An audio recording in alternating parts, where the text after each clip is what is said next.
नमस्कार, मैं हूं सुमित अवस्थी। भारत की बात में आप सबका स्वागत है। जैसे जैसे पश्चिम बंगाल में चुनाव की तारीख नज़दीक आ रही है, वैसे वैसे चुनाव दिलचस्प रुख लेता जा रहा है। बीजेपी और टीएमसी के बीच सीधे जंग की तैयार होती ज़मीन पर हैदराबाद वाले असदुद्दीन ओवैसी भी अब बंगाल पहुंच चुके हैं।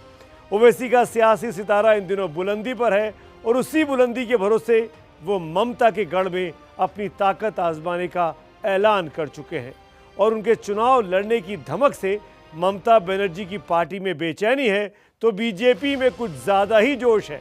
बीजेपी को लगता है कि ओवैसी मुस्लिम वोटों में सेंध लगाएंगे, जिससे ममता की सत्ता का किला दरकेगा और बीजेपी उसे होते हुए सत्ता के दुर्ग तक पहुंच जाएगी।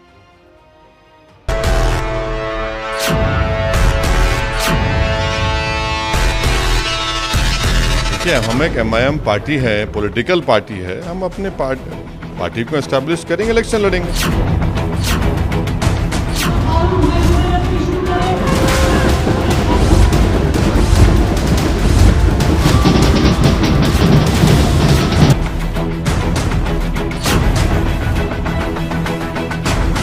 हमारी पार्टी यकीनन आने वाले विधानसभा के चुनाव में हिस्सा लेगी और साथ ही साथ पीरजादा अब्बास सिद्दीकी साहब जो फैसला लेंगे, मीम पार्टी उनके साथ ठहरे रहेगी।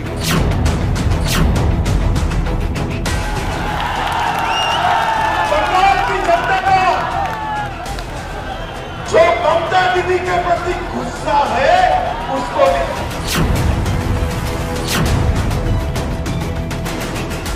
इस वक्त पश्चिम बंगाल का एक चुनावी पासा मुस्लिम राजनीति के चौसर पर फेंका जा रहा है।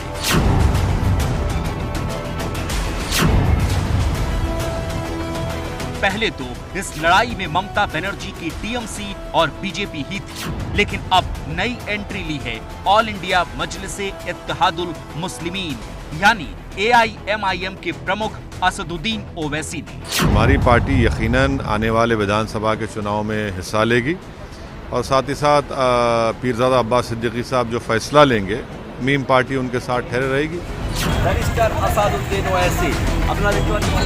रविवार को ओवैसी बंगाल गए और वहां से लौट भी गए, लेकिन बंगाल के कई राजनीतिक धुरंधरों की नींद भी हराम कर गए।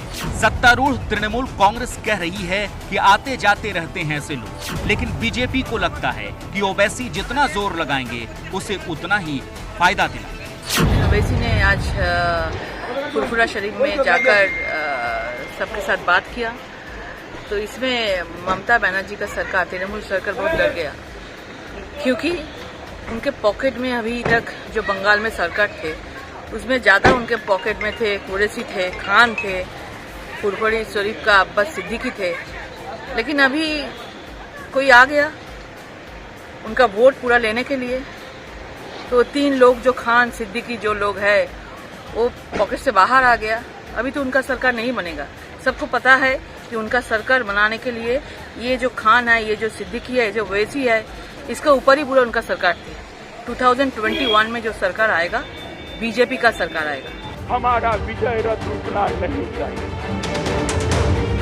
बीजेपी काफी दिनों से ये नारा दे रही है कि अब की बार 200 पार। पश्चिम बंगाल में विधानसभा की 294 सीटें हैं, जिसमें 200 सीट जीतने का मतलब हुआ कि 2/3 सीटों के साथ प्रचंड बहुमत। इस मंसूबे को कामयाब करने के लिए बीजेपी ने बंगाल की पहचान से जुड़ी महान शख्सियतों से वास्ता जोड़ा, लेकिन एक खटका बना रहा कि 28% मुस्लिम वोट अगर ममता के पक्ष में रहे तो उसका क्या हो। लेकिन ओवैसी ने बीजेपी की उम्मीदों को उड़ान भरने के लिए नए पंख दे दिए हैं। जब पार्लियामेंट में 370 या 3 तलाक का बिल के लिए बिल उठाया था, उसमें ये ओवैसी जी और तृणमूल सरकार ने दोनों ही ये विरोध किया था। अभी ओवैसी जी अभी बंगाल में आ गया, उसके साथ बात किया, तो अभी वो विरोध कर रहे हैं। पूरा पश्चिम बंगाल में सरकार बनाने के लिए तुष्टीकरण का राजनीति चलता है और ये वोट बैंक, ये संप्रदाय के ऊपर पूरा ममता बनर्जी का वोट बैंक है। अगर ये संप्रदाय उनका पॉकेट से निकल जाएगा तो उनका थोड़ा सा मुश्किल हो जाएगा, इसलिए ये बात कर रहे हैं। अभी 21 में पश्चिम बंगाल में भारतीय जनता पार्टी का सरकार आएगा। ये असदुद्दीन ओवैसी का सरकार, ये सिद्दीकी का सरकार, ये खान का सरकार, ये कुरैशी का सरकार, कुछ भी नहीं आएगा। बंगाल की राजनीति में बीजेपी पहली बार बेहद दमदार तरीके से धमक चुकी है। गृह मंत्री अमित शाह से लेकर पार्टी अध्यक्ष जेपी नड्डा जैसे बड़े बड़े नेता लगातार बंगाल का दौरा कर रहे हैं। इन सभी नेताओं के निशाने पर ममता बनर्जी हैं और निशाने का हथियार सांप्रदायिक राजनीति। हम तो अगर यूनाइटेड एमिरेट्स में जाओ तो वहां तो शेख होते हैं, यहाँ का तो अभिषेक ही अभिषेक हो गया है। यहाँ का अभिषेक ही अब शेख हो गया है। और बंगाल वालों को बताने की जरूरत नहीं, दुनिया भर में चर्चे हैं कि कितना बड़ा शेख हो गया है। केंद्रीय वित्त राज्य मंत्री अनुराग ठाकुर जिस अभिषेक की बात कर रहे हैं वो मुख्यमंत्री ममता बनर्जी के भतीजे अभिषेक बनर्जी हैं। अभिषेक के बहाने बीजेपी का निशाना ममता बनर्जी के भाई भतीजावाद पर है, तो दूसरी तरफ बीजेपी इसे मुस्लिम तुष्टीकरण से भी जोड़ रही है। इसकी वजह पश्चिम बंगाल में मुस्लिम वोटों का प्रभाव और उस पर ममता का दबदबा भी है। पश्चिम बंगाल में मुसलमानों की आबादी करीब 28% है। वहां विधानसभा की 135 सीटें ऐसी हैं जहां मुस्लिम वोट 20% से भी ज्यादा है। पिछली बार 135 में 90 सीटों पर टीएमसी जीती थी। अब अगर मुस्लिम वोट ममता, ओवैसी और कांग्रेस लेफ्ट गठबंधन में बंट जाता है तो बीजेपी को लगता है कि उसका हिंदुत्व, राष्ट्रवाद और बांग्ला अस्मिता का नारा उसे बंगाल विजय तक पहुंचा देगा। न कम्युनिस्ट विकल्प है, न तृणमूल कांग्रेस विकल्प है। बंगाल को आगे ले जाना है तो मोदी जी का पूर्व उदय का जो मिशन है, पूर्व को, देश के ईस्टर्न हिस्से को वो जो ग्रोथ इंजन बनाना चाहते हैं, इसी के साथ ही बंगाल की जनता हमारा सहयोग दे, ये मैं विनती करने आया हूँ।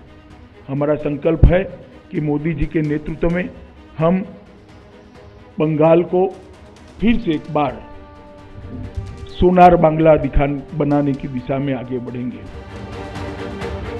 पहले महाराष्ट्र और फिर बिहार में चुनावी कामयाबी मिलने के बाद ओवैसी का पश्चिम बंगाल में जाना ममता के लिए खतरे की घंटी सुना रहा है, तो इसमें कांग्रेस और लेफ्ट को भी अपनी बर्बादी के आसार दिख रहे होंगे। पिछले लोकसभा चुनाव में बंगाल में इन दोनों दलों का काफी बुरा हाल रहा। ओवैसी की एंट्री के खतरे को कांग्रेस अच्छे से महसूस कर रही है। টিএমসি তো বিজেপি কে রেড কার্পেট পেতে বাংলা নিয়ে এসেছে। ওআইসি বলার আগে আমরা হাজারবার বলেছি, কিন্তু আমার বক্তব্য হচ্ছে এই পরিস্থিতিতে আমাদেরকে এটা বুদ্ধিমানের কাজ হবে যে মুসলমানদেরকে বলো তোমরা আমাকে ভোট দাও, ধর্মনিরপেক্ষ শক্তির সঙ্গে আমি যাব না, আমি একটা বিজেপি বিরুদ্ধে সাম্প্রদায়িক মুসলমান শক্তিকে আমি খাড়া করছি। অতএব সম্প্রদায়ের সঙ্গে লড়াই আরেকটা সাম্প্রদায়িক শক্তিকে আমি বলিয়ান করতে যাই, তাতে কি মুসলমানদের লাভ হবে? কি করে লাভ হবে? কারণ মুসলমানরা সারা ভারতবর্ষে খুব জোর 15%ই হলো, তাতে লাভটা কার হবে? লাভটা তো বিজেপির হবে। বিজেপি কালকে বলবে এই দেখো হিন্দুদের পার্টি খুলে দিয়েছি, মুসলমানদের পার্টি খুলেছে, আমরা হিন্দুদের পার্টি খুলেছি, মাঝে আর কোনো ধর্মনিরপেক্ষ শক্তির আর স্থান থাকবে না, ভারতবর্ষে গণতন্ত্র লাটে উঠবে। रविवार को हुगली जिले की फुरफुरा शरीफ मस्जिद के बड़े धार्मिक नेता अब्बास सिद्दीकी से ओवैसी की मुलाकात से बंगाल में सियासी खलबली बढ़ गई है। सबसे बड़ी बात ये कि ओवैसी के निशाने पर भी ममता ही है। ये इनका गुरूर और अहंकार है कि जब ममता बनर्जी बीजेपी के साथ थी तो गुजरात जल रहा था, तो जब ममता बनर्जी को ख्याल नहीं आया मुसलमानों का, और ममता बनर्जी इस तरह की जो वाहियात बातें कर रही, अनाप शनाप बक रही हैं, वो एक चीफ मिनिस्टर के एक बड़ी ही मोअज़्ज़ज़ और अजीम ओहदे पर फाइज हैं, उनको इस तरह की बात नहीं करनी चाहिए। तीसरी बात यह है कि ममता बनर्जी बंगाल की जनता को ये नहीं बता पा रही हैं, और जनता जानती है कि यहाँ से अगर 18 लोकसभा की सीट पर बीजेपी जीती, इसका जिम्मेदार ममता बनर्जी है। एमआईएम पार्टी तो नहीं लड़ी थी, मीम पार्टी। उनके इतने बड़े बड़े एमपीज, लीडर्स जो उनके साथ बुरे वक्त में साथ ठहरे थे वामपंथियों के खिलाफ, आज वो बीजेपी जा रहे हैं, तो क्या मुझसे पूछ के जा रहे हैं? तो ये ममता बनर्जी का फ्रस्ट्रेशन है, और उनको शायद मैथमेटिक्स में बहुत कमज़ोर हैं वो। दरअसल फुरफुरा शरीफ मस्जिद का प्रभाव बंगाल के मुसलमानों पर काफ़ी ज़्यादा है, और अगर ये प्रभाव वोटों में बदला तो ममता बनर्जी के किले की बुनियाद में बड़ी सेंध लग सकती है। बीजेपी के सामने लक्ष्य है जीतना, और टीएमसी के सामने लक्ष्य है अपने गढ़ को बचाने का। और इसमें सबसे अहम फैक्टर हो सकता है एम फैक्टर, यानी कि मुस्लिम फैक्टर। हैदराबाद से निकलकर ओवैसी महाराष्ट्र में जीत का झंडा लहराते हुए पिछले साल बिहार पहुंचे थे। बिहार के चुनाव में मुस्लिम बहुल सीमांचल इलाके का समीकरण ऐसा बिगाड़ा कि सत्ता की दहलीज पर पहुंचकर लालू की पार्टी बेबसी दिखी। ओवैसी की पार्टी ने 5 सीटें जीती और मानो इन्हीं 5 सीटों से सत्ता का समीकरण लालू कैंप में बनते बनते बिगड़ गया।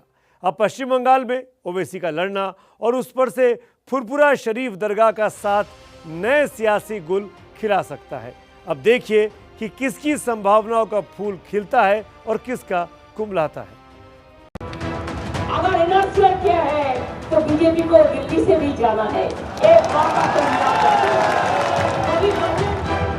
बंगाल में लेफ्ट के लाल किले को गिराना एक असंभव सा लक्ष्य था, लेकिन ममता ने 10 साल पहले ऐसा गिराया कि उसके उठने के आसार नहीं दिखते और इसमें अहम भूमिका निभाई थी मुस्लिम वोट ने। कोलकाता यूनिवर्सिटी से इस्लामिक इतिहास में एमए करने वाली ममता बनर्जी ने अपने सियासी भविष्य से मुस्लिम वोट को जोड़ दिया।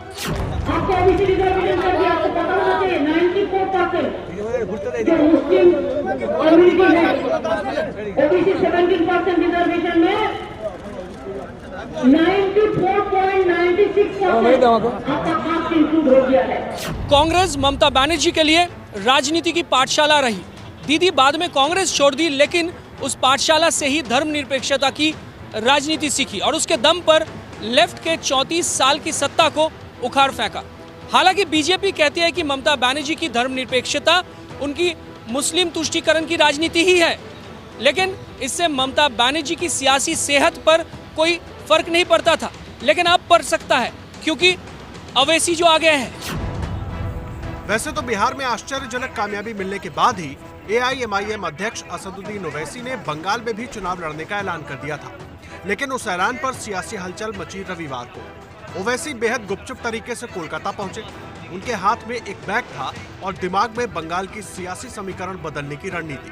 वो सीधे हुगली के श्रीरामपुर में मुसलमानों के पाक जियारतगाह फुरफुरा शरीफ पहुंच गए। वहां के सबसे बड़े धार्मिक नेता अब्बास सिद्दीकी से मुलाकात के बाद ये भी कयास तेज हो गया कि दोनों का गठबंधन बंगाल के चुनाव में उतर सकता है। फ्यूचर का जो भी फैसला होगा वो अब्बास सिद्दीकी साहब आपको बताएंगे, विदिन अ वीक आपको बताएंगे। अब्बास सिद्दीकी साहब हमारे बड़े हैं और हम उनको अपना बड़ा मानते हैं और उनके साथ हम खड़े रहकर काम करेंगे। हम आपको आगे फुरफुरा शरीफ दरगाह के मजहबी इतिहास के बारे में बताएंगे, लेकिन पहले इसका सियासी दबदबा और मुस्लिम वोट पर पकड़ के बारे में जान लीजिए। पश्चिम बंगाल में करीब 100 सीटों पर फुरफुरा शरीफ दरगाह का प्रभाव माना जाता है। मुर्शिदाबाद, मालदा और उत्तर दिनाजपुर जैसे जिलों में इनका असर काफी माना जाता है।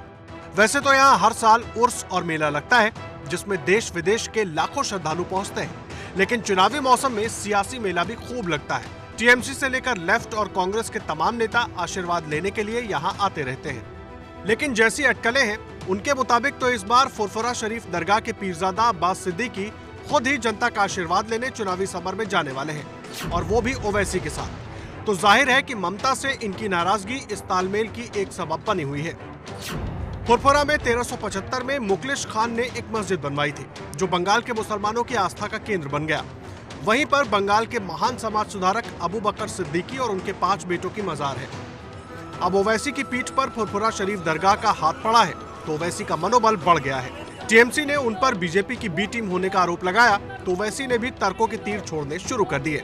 मुसलमान वोट काटकर भाजपा को सुविधा दे रहे हैं, जैसे बिहार में अब दिए हैं, तो इधर अब क्या बोलेंगे? हम टीएमसी को चैलेंज कर रहे कि क्या ये बात सच नहीं है कि जब गुजरात जल रहा था, जब ममता कहाँ थे? दूसरी बात, हम पार्लियामेंट इलेक्शन नहीं लड़े, यहाँ बीजेपी 18 एमपी जीत गए। कैसा जीती? क्या आप सौदा कर लिए थे? भाई आप बीजेपी को तो रोक नहीं पा रहे। यहाँ पर इतना लोग उनके पार्टी से भाग रहे हैं, हमसे पूछ के जा रहे क्या? वो तो उनको बताना पड़ेगा क्यों छोड़ रहे ममता को लोग। बीजेपी से ममता अपना घर भले ना बचा पा रही हो, लेकिन ओवैसी का घर जरूर तोड़ दिया। बिहार विधानसभा चुनाव के कुछ दिनों बाद ही उन्होंने एआईएमआईएम के पश्चिम बंगाल के अध्यक्ष अनवर पाशा को अपनी पार्टी में मिला लिया। अब अनवर भी ममता की जुबान बोल रहे हैं। असदुद्दीन ओवैसी जो पॉलिटिक्स चलाने की कोशिश कर रहे हैं, वो पॉलिटिक्स बंगाल के लोग रिजेक्ट करते हैं, क्योंकि यहाँ पर सदियों से लोग जो हिंदू मुस्लिम भाईचारा, बड़ा भाई छोटे भाई के हिसाब से रहते हुए आ रहे हैं। लेकिन इनका यहाँ आना और यहाँ आके जो भाषणबाजी करेंगे, इस भाषणबाजी से पोलराइजेशन होगा, जो कि नुकसान होगा हमारे बंगाल के लिए। इसीलिए हम नहीं चाहते कि ऐसे लोग बंगाल में कदम रखें। हैदराबाद की कुछ साल पहले तक ओवैसी का सियासी रकबा हैदराबाद तक सिमटा हुआ था, लेकिन अब महाराष्ट्र से बिहार तक उनकी धमक सुनाई पड़ रही है। ओवैसी की पार्टी ने तेलंगाना में विधानसभा की 7 सीटें जीती थी। इसके बाद महाराष्ट्र में 44 विधानसभा सीटों पर लड़कर 2 सीटें जीती थी, और जब पिछले साल बिहार का चुनाव लड़ने पहुंचे तो 20 सीटों पर लड़कर 5 सीटें जीतने में कामयाब रहे। अब ओवैसी भले खुद को बीजेपी का बी टीम कहने पर ऐतराज जताते हैं, लेकिन उनकी लड़ाई से बीजेपी को फायदा हो सकता है। बिहार में उनकी मौजूदगी से आरजेडी को घाटा हुआ, जिनको मुसलमानों का वोट खुलकर मिलता रहा है। पूरे सीमांचल में आरजेडी की संभावनाओं को ओवैसी की पार्टी ने मटियामेट कर दिया। आरजेडी ने भले ही 75 सीटें जीत ली, लेकिन 74 सीटें जीतकर भी बीजेपी न सिर्फ सत्ता में आ गई, बल्कि एनडीए में बड़े भाई की भूमिका में भी आ गई, और उसकी नजर भी बंगाल पर है। मुझे चेतावनी देने की जरूरत नहीं है, क्योंकि वो काम जनता जनार्दन करेगी।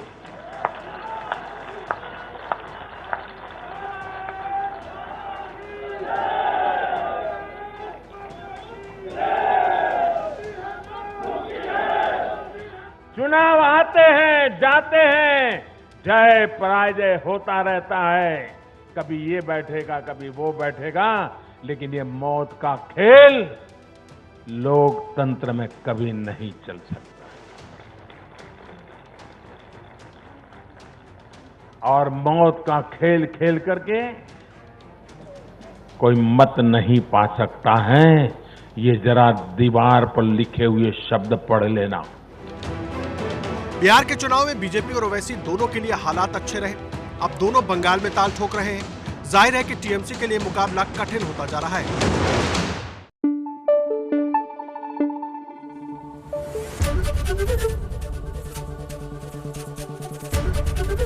एबीपी न्यूज आपको रखे आगे।